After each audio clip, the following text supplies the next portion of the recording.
Claves para evitar un mal manejo de la información empresarial. Según un informe de Iron Mountains, el 57% de los empresarios y directivos de las empresas reconoce haber dejado a la vista información sensible de la empresa y un 21% reconoce directamente que no sigue los protocolos del tratamiento de la información por considerarlos demasiado complejos. Situaciones graves que pueden poner en riesgo nuestra empresa. Tenemos con nosotros a Carlos Julián Valerdi, que es ingeniero en ciberseguridad en Ingecom. Muchas gracias por estar con nosotros, Carlos. Gracias, Lara, y a Tinku. Muy buenas tardes. Muchas gracias, buenas tardes. Bueno, cuéntanos, sobre todo yo quiero empezar con un concepto, aclarando un concepto de cara a la audiencia entre privacidad, seguridad, porque a veces son términos que se confunden.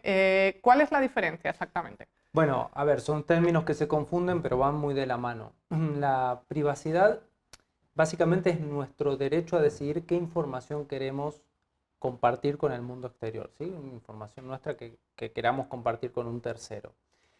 La seguridad es cómo protegemos esa información. Entonces, para poner un ejemplo sencillo yo siempre cuento la anécdota de cuando nosotros éramos chicos, no existían las cámaras digitales, nos sacábamos fotos, las revelábamos, las metíamos en un álbum y las teníamos guardadas en casa. ¿A quién le mostrábamos esas fotos? No nos sentábamos en la puerta de nuestra casa y a todo el que pasara le mostrábamos la foto, ¿no? Lo mostrábamos a los muy íntimos.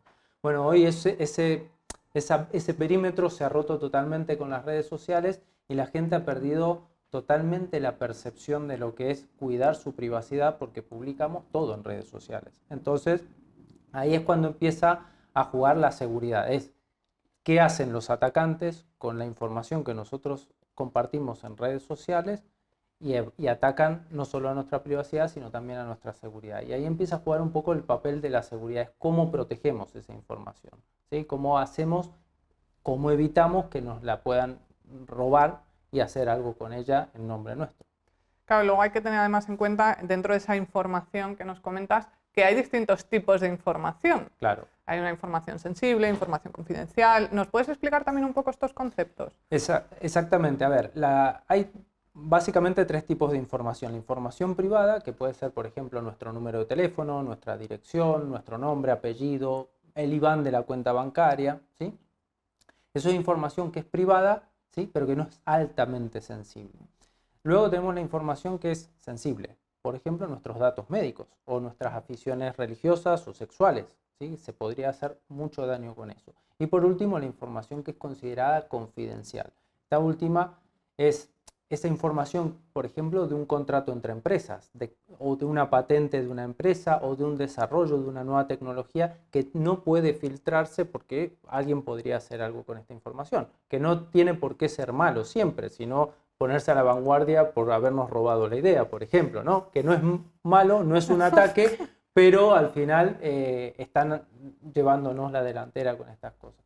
Entonces, tenemos que entender cómo proteger cada tipo de información y qué podría pasar con cada una de esas informaciones. Sí, precisamente ese es el punto que yo quería llegar. ¿Qué consecuencias puede enfrentar una empresa en el caso de no proteger adecuadamente esa información privada, sensible o confidencial? Bueno, mira, te puedo poner un ejemplo muy claro y que de hecho me ha pasado a mí. Ha habido un ataque a una empresa de energía hace unos meses atrás donde se han filtrado todos los datos personales de los clientes. ¿Sí? Uno dice, bueno, ¿cuáles son mis datos personales? Pues mi nombre, mi apellido, la dirección de suministro, mi NIE, etc.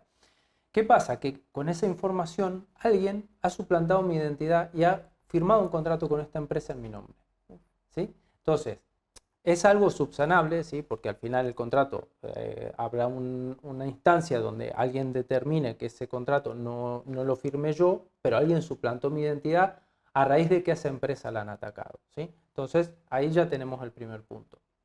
¿Qué podría pasar si se filtra información que hemos dicho que es sensible? Datos médicos, por ejemplo, o una afiliación religiosa o una afiliación o una tendencia sexual. Pues esto puede causar daños reputacionales muy importantes a la gente. También yo pienso muchas veces en los menores, ¿sí? Con las redes sociales y demás, porque al final detrás de las redes sociales hay empresas que están manejando todo este tipo de datos. Y por último, la información confidencial las empresas tienen que velar por ellas porque al final va su negocio dentro de esa información confidencial. Entonces tienen que protegerla y tienen que orquestar todos los medios posibles para que esa información no se filtre. ¿Por qué? Por lo que decíamos recién, ¿no? Puede filtrarse una patente, puede filtrarse un acuerdo de confidencialidad que hay con una empresa colaboradora, por ejemplo. Entonces hay que tomar recaudos y por supuesto que cada tipo de información tiene sus medidas de protección específicas, ¿no?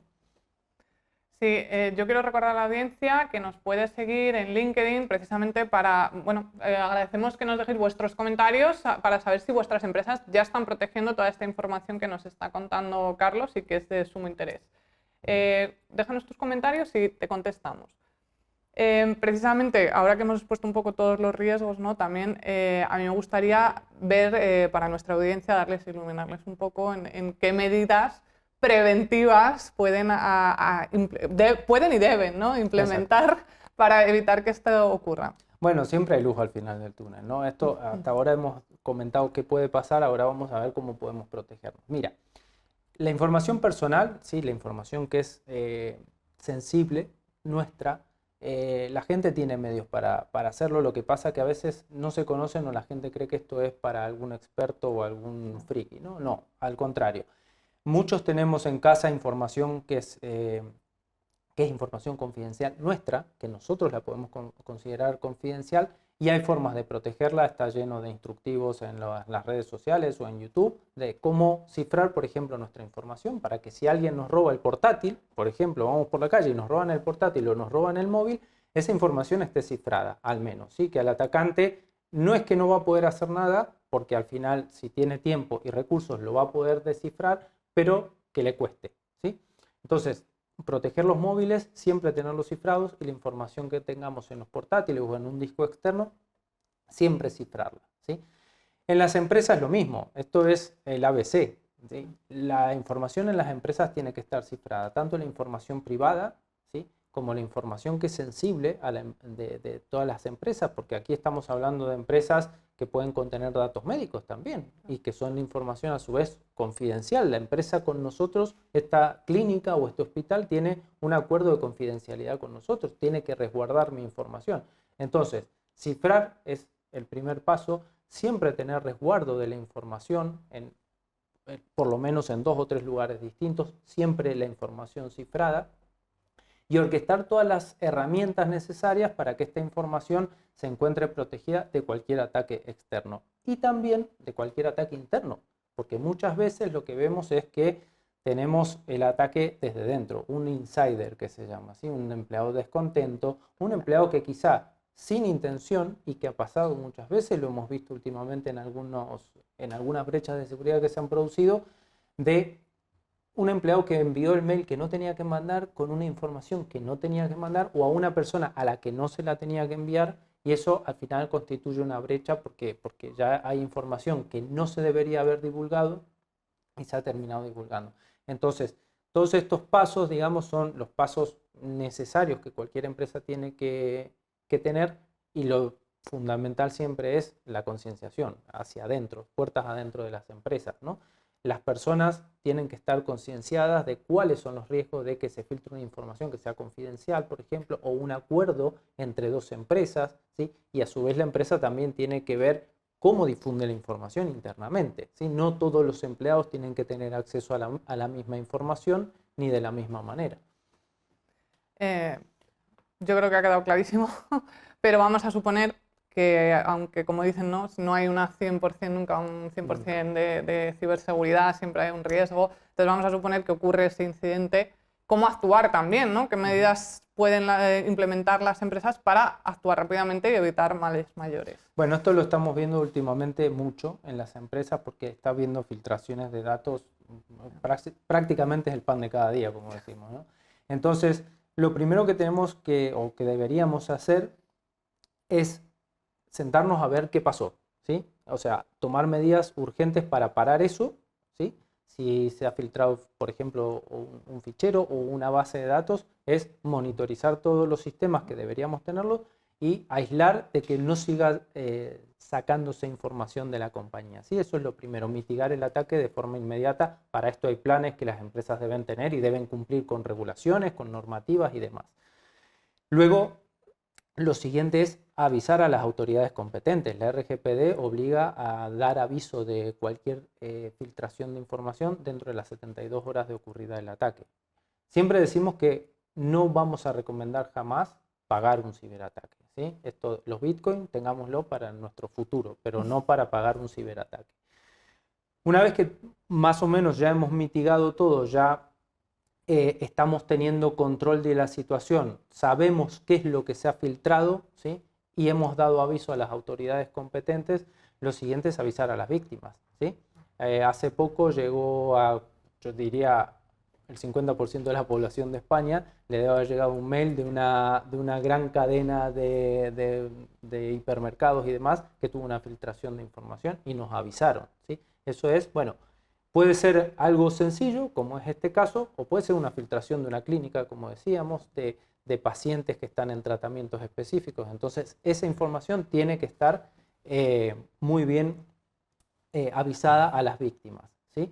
Y por último, una vez que ya haya pasado toda la ola y que ya el fuego se haya apagado un poco, pues hacer un análisis forense de la situación, qué pasó, cómo se filtró esa información, para poder reforzar las medidas que haya que reforzar o tomar aquellas que no se hayan tomado adecuadamente. Y vosotros en Ingecom ayudáis en todas estas cosas, imagino. Cuéntanos un poco cómo ayudáis para esto en las empresas. Bueno, nosotros en Ingecom somos un mayorista de valor, que se dice, de ciberseguridad, ciberinteligencia, y como has dicho, nosotros tenemos un portfolio muy interesante de soluciones de ciberseguridad donde intentamos ayudar a nuestros clientes a protegerse de la mejor forma posible, y tenemos las herramientas necesarias para cubrir todo este espectro de seguridad, ¿sí? Para evitar todo este tipo de cosas, con lo cual creo que aportamos un valor importante a las empresas. Saben que pueden contar con nosotros porque tenemos el expertise necesario para protegerlos. Muchos venimos de sectores de haber sido clientes, con lo cual hemos sufrido en carne propia muchas veces este tipo de cosas. Entonces, tenemos una visión muy clara de cómo protegerlos y de cómo ayudarlos. Pues muchas gracias, Carlos, por contárnoslo todo. Es un tema tan relevante para actualmente, como dices, todas las empresas, porque es el pan de cada día. Muchas gracias por estar con nosotros. Gracias a ti. Y vosotros ya tenéis implementado en vuestra empresa todas las medidas. Recuerda que puedes seguirnos para esta y más información.